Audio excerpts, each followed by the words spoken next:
The great hall of Thornmoor Castle hummed with the tension of wolves trying to coexist.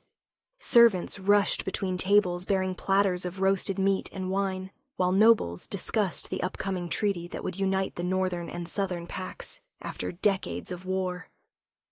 Alara knelt in the corner, scrubbing wine stains from the stone floor with hands already raw from a day's work. She was 26 years old, and with dark hair she kept in a tight braid and amber eyes that had learned to stay lowered. She wore the gray uniform of the lowest servants, the Omegas who were considered too weak, too worthless to do anything but clean. "Don't make eye contact with the High Court," the head servant had warned her on her first day. "Don't speak unless spoken to, and whatever you do, stay invisible. Omegas are tolerated here only because someone has to scrub the floors." Alara had learned quickly that tolerated meant despised, that invisible meant forgotten. She'd been born into a small border pack, the daughter of healers who'd died during the war. When her pack was absorbed into the Thornmoor territory, she'd been brought to the castle as part of the spoils. An Omega with no family, no status, no value beyond her ability to work. For 5 years, she'd scrubbed floors, she emptied chamber pots, and pretended she was deaf to the insults thrown her way. It was survival. Nothing more. But tonight was different. Tonight the entire court had gathered for the most important event in a generation. The treaty signing between Alpha King Dominic of the North and Alpha Lord Victor of the South. It would end the war. It would bring peace. And Alara, kneeling on the cold stone floor, understood every word of the Southern tongue being spoken at the high table. And her mother had been Southern before the war. She'd taught Alara the language in secret, knowing that bilingual servants were sometimes given better positions. But after her mother's death, Alara had buried that knowledge deep. Being useful was dangerous for an Omega. It drew attention, and attention led to cruelty. Now she scrubbed the floor near the high table, trying to ignore the familiar cadence of her mother's language filling the hall.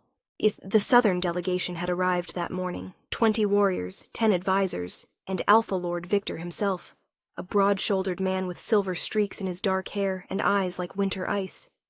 But it was the man seated at the center of the high table who commanded every eye in the room. Alpha King Dominic. He was impossible to ignore, 6.5 feet of raw dominance, with shoulders that seemed to fill doorways, and a presence that made the very air feel charged. He had dark hair, a strong jaw marked with a scar from battle, and eyes the color of steel. He'd taken the throne 3 years ago after leading the northern forces to victory. Since then, he'd been consolidating power, rebuilding what the war had destroyed, and now, finally, making peace. Alara kept her head down, her hands moving mechanically across the stone. She was good at being invisible. She'd had years of practice, until she heard it. The translator was speaking. Marcus Hale sat beside the king, dressed in fine clothes that marked him as someone important. He was the official court translator, hand-picked to facilitate communication between the two alphas who didn't share a common tongue. Victor spoke in the Southern language, his voice carrying through the hall. "The terms you propose are unacceptable. The territory division gives you the river valleys, our most fertile lands. We agreed this would be equal." Alara's hands stilled. She understood perfectly. Victor was objecting that this was a serious complaint that could derail the entire treaty. Marcus translated for King Dominic. "Lord Victor says he's honored by your generosity and accepts the territorial terms with gratitude." Alara's blood ran cold. That wasn't what Victor had said. Not even close. She forced herself to keep scrubbing, but her heart was hammering. Maybe she'd misheard. Maybe the Southern tongue had changed during the war. Maybe. Victor spoke again, this time with clear frustration. "I must insist on renegotiating the mineral rights clause. Your draft gives the North exclusive access to the silver mines. That was never our agreement." Marcus smiled and translated. "He's pleased with the mining arrangements, and has no objections." Alara's hands were shaking now. This wasn't a mistake.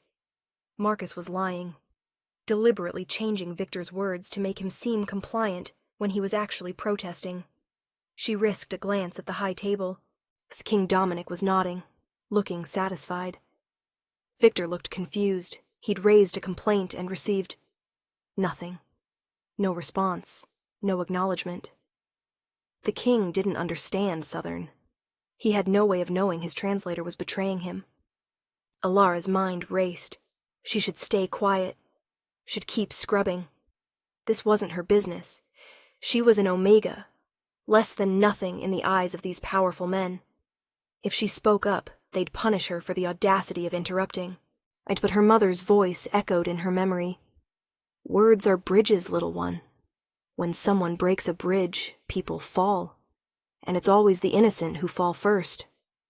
The negotiation continued. Victor raised objection after objection. About borders, about trade routes, about the treatment of southern wolves who would now live under northern rule. Every single complaint was translated as agreement. Marcus was systematically ensuring that Victor would sign a treaty that gave everything to the north and nothing to the south. A treaty that looked like peace, but was actually surrender. Alara set down her scrub brush. Her hands were steady now, the steadiness that comes after fear when the decision has already been made. She stood up. The room didn't notice immediately. Servants moved through the hall constantly. One more figure rising wasn't remarkable. But then she walked toward the high table. That got attention. Conversations faltered. Nobles turned to stare. A servant, an Omega servant, was approaching the Alpha King's table without permission. The head servant, Gerald, made a strangled sound of horror. "Ilara, get back to—" She ignored him.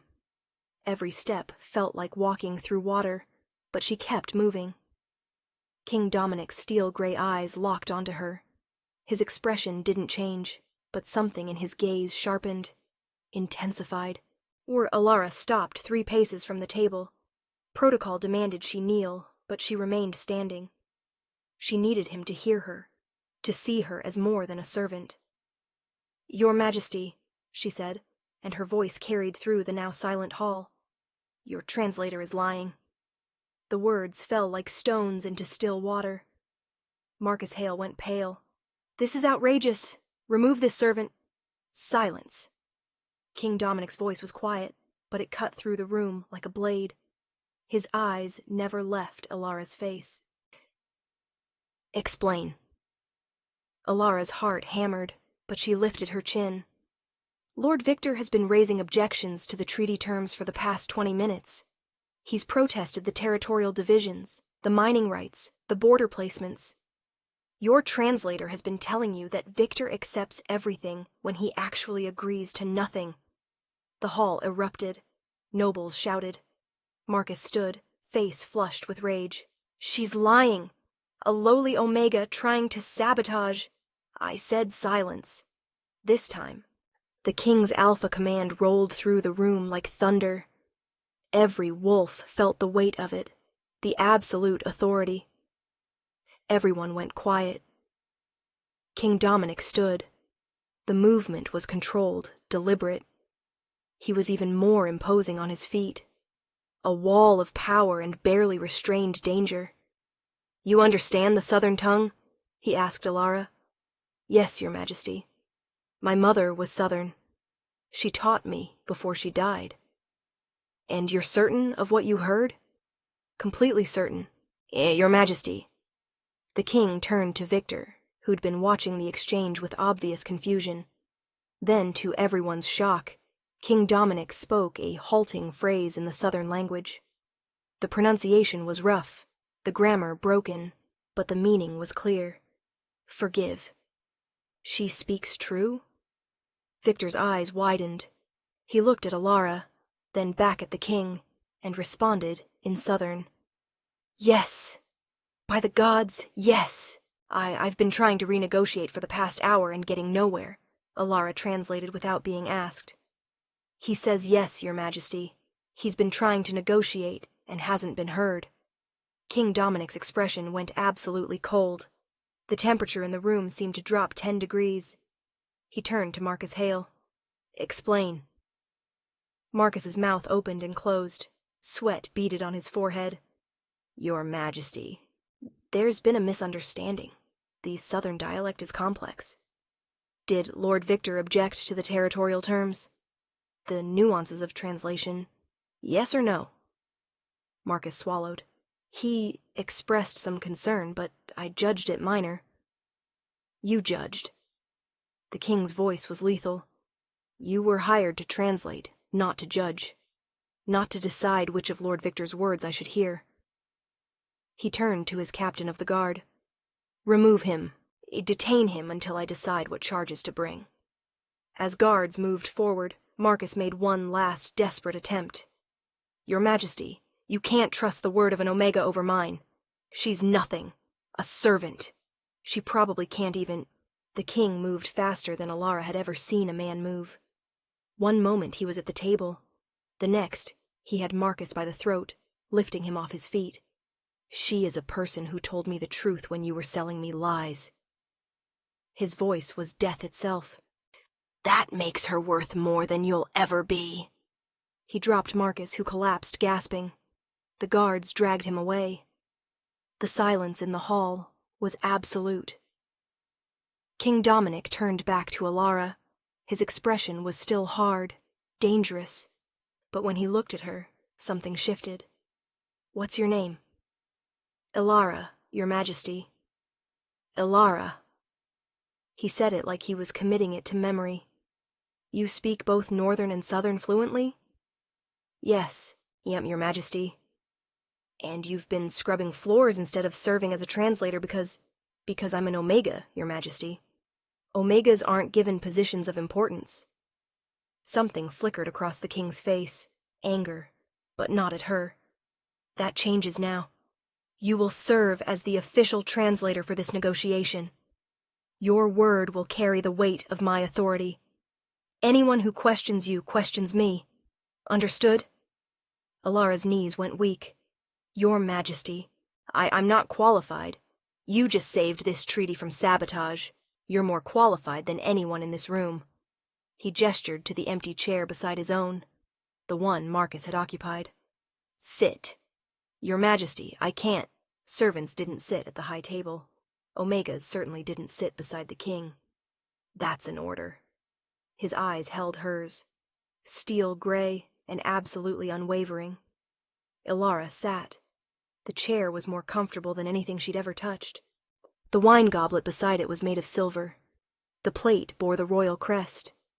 King Dominic sat beside her and turned to Victor. "Lord Victor, I apologize. I was told you accepted my terms. I would like to hear your actual concerns. All of them. With proper translation this time." He looked at Alara. "Please." And for the first time in 5 years, Alara wasn't invisible. Before we continue, please like this video and subscribe. It helps these stories reach more people who need them. The negotiation lasted until midnight. Victor raised every complaint he'd tried to voice before. Alara translated each one with precision. Not softening, not editing, just conveying the truth from one language to another. The territorial divisions were renegotiated. The mining rights were split fairly. The border placements were adjusted to protect both sides. King Dominic proved to be a completely different negotiator when he actually understood what was being said. He was firm, but fair, still listening to Victor's concerns and offering alternatives that addressed them. By the time the revised treaty was drafted, both alphas looked satisfied. Victor stood and spoke in Southern. "King Dominic, I came here expecting to sign my pax surrender disguised as peace. Instead, I'm signing an actual partnership. Thank you for your integrity," Alara translated. King Dominic smiled, a real smile that transformed his stern face. "Thank you for your patience, Lord Victor. And thank Alara. Without her courage, we'd both be making a terrible mistake." Victor looked at Alara and bowed, actually bowed to an Omega. "The South owes you a debt, young woman." When the Southern delegation left for their guest quarters, King Dominic remained seated. The hall had emptied. Even the servants had withdrawn, leaving only the king and Alara at the high table. "You didn't have to speak," he said quietly. "You could have stayed silent, finished your work and gone to bed. No one would have blamed you." "I would have blamed myself, Your Majesty." "Why? This wasn't your responsibility." "Because I knew the truth.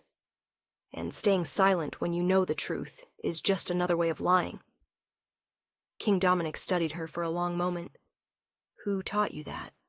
"My mother, before she died." "What happened to her?" Alara's throat tightened. "She was a healer.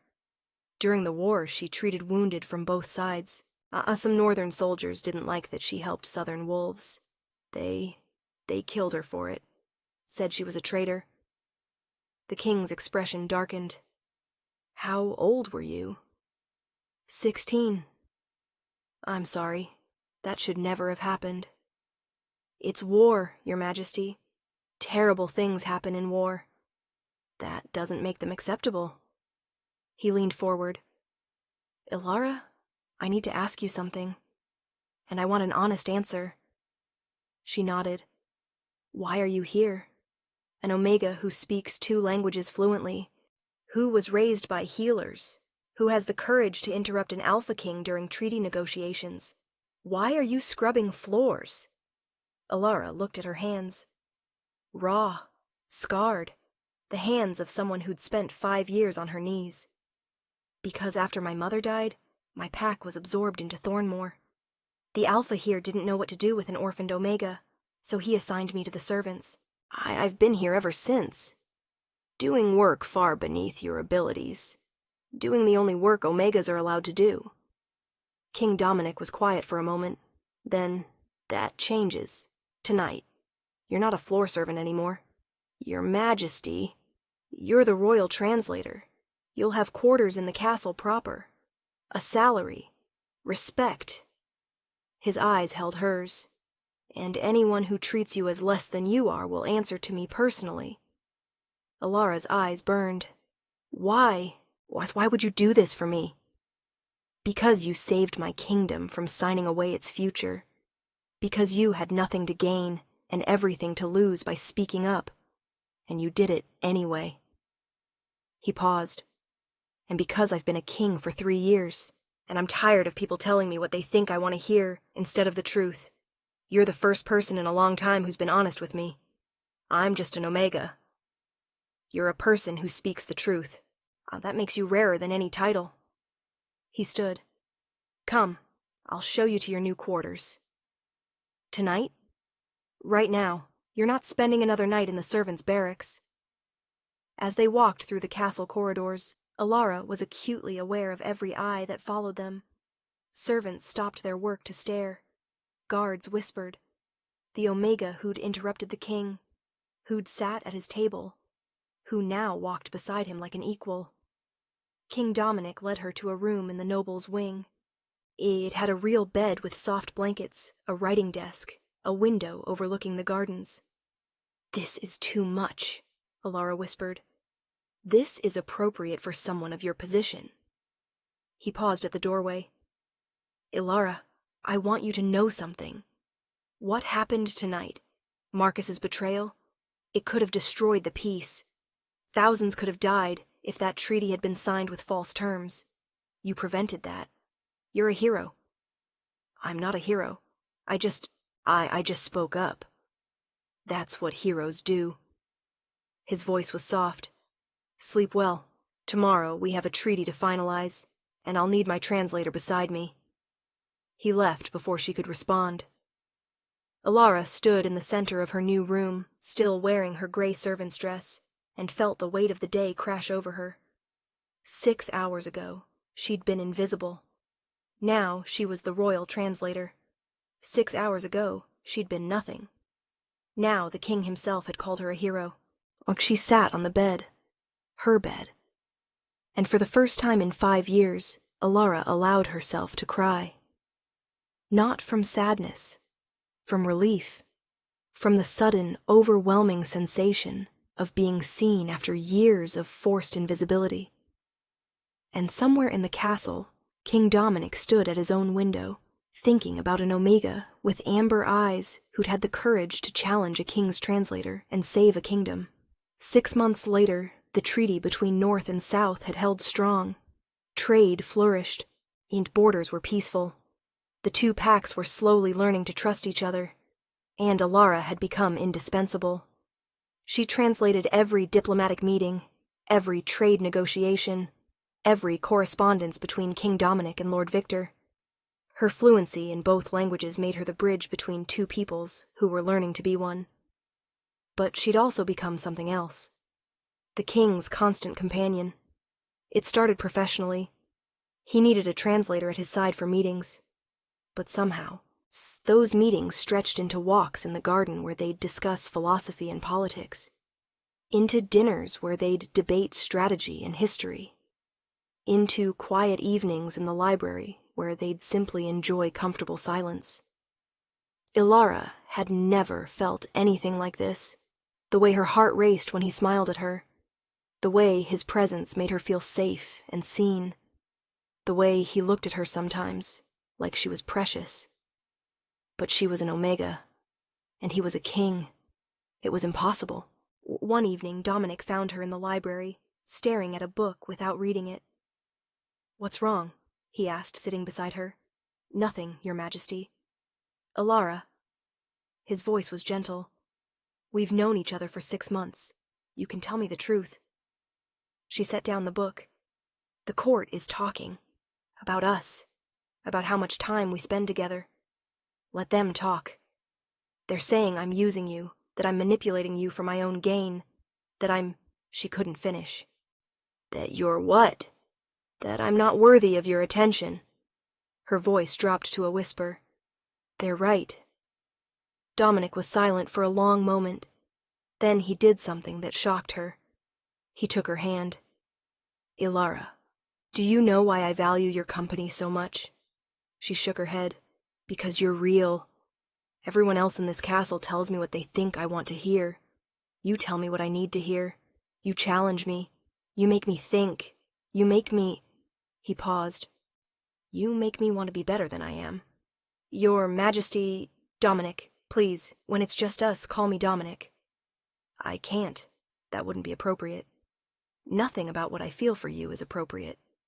His thumb brushed across her knuckles. "But it's real, and I'm tired of pretending it's not." Alara's breath caught. "What are you saying?" "I'm saying that 6 months ago, an Omega had the courage to stand before a king and speak the truth. And every day since then, I've been falling in love with her." Tears blurred her vision. "You can't. You're intelligent, brave, honest, kind." His eyes held hers. "You're everything I could want. Everything I need. The court will never accept it. An Omega as what? As my equal? As someone worthy of respect?" His voice hardened.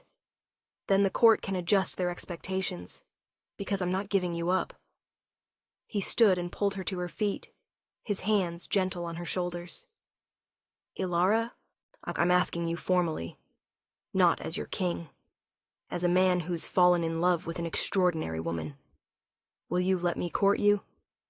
She looked up at him. This powerful alpha who could command armies but was asking, not commanding. "Yes," she whispered. "Yes."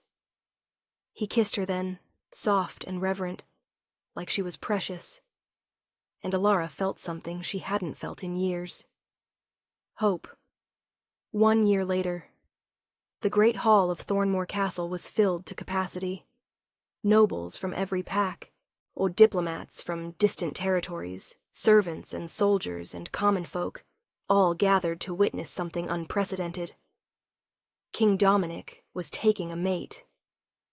Alara stood in the chamber beside the hall, wearing a gown of deep blue that made her amber eyes glow. Her hair was unbound for the first time in years, falling in dark waves down her back. She was terrified.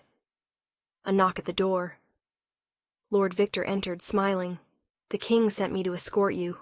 He said he trusts me not to let you flee." Alara laughed nervously. "Is it that obvious? You're about to become queen.